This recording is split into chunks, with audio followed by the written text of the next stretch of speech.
So, Mary, let me turn to you. There's this issue of Governor Walker's travel that's come up from time to time related to his presidential ambitions. So, time to time, you mean the entire year so far this year? Frequently. Among certain groups of people. So, Mary, where's the governor going to be in the coming days? He just got back from Orlando. He was at Governor Rick Scott's event there on Tuesday. Tomorrow he'll be in North Carolina for a state Republican event. Then heads to Iowa for Joni Ernst's Roast and Ride, I think that's what it's called, and some other events. And then next week he'll be heading off to Canada for a trade mission, his fourth trip out of the country, including 3 trade missions so far this year. Okay. Jason, let me turn to you. There have been some questions raised about whether the governor's absence has had any impact on the legislative process. What are you picking up on that? Well, I mean, look, the governor has never been, he's always been a big picture policy person as opposed to someone that gets really into the weeds. He leaves that more to his staff. And so I think he's said, well, look, I'm still in touch with my staff the same way that I always have been.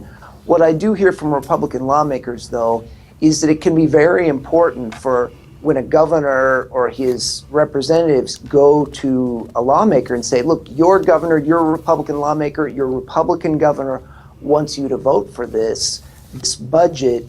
It can be tougher making that case if the lawmaker has a perception that the governor is not around. So again, you know, a lot of this is not just what the reality of the governor's involvement is. A lot of it too is what is the perception of lawmakers. But it can be the reality too. I mean, there's very much a feeling with people in the legislature, people all around the state, that we're an afterthought, that his primary focus is on Florida, Canada, North Carolina, South Carolina, New Hampshire, all of these other places.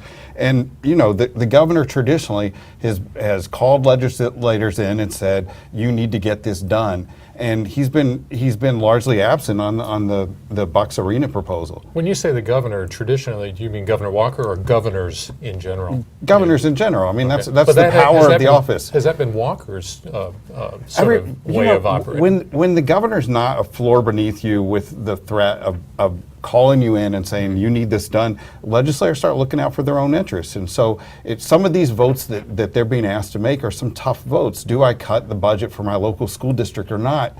If you don't have the governor saying we need this deal to get done, it's a lot easier to say, well, I think I'm going to restore that money to this. Or with this Bucks Arena, if you're outstate, your constituents don't really care too much about the Bucks. There's not much pressure on you to vote in favor of this. But if the governor is there and saying we need this, we need the entire package, you need to be there for it, it puts pressure on them that they don't feel otherwise. So no offense, Jason, but Skyping in won't cut it? No, Skyping in won't cut it.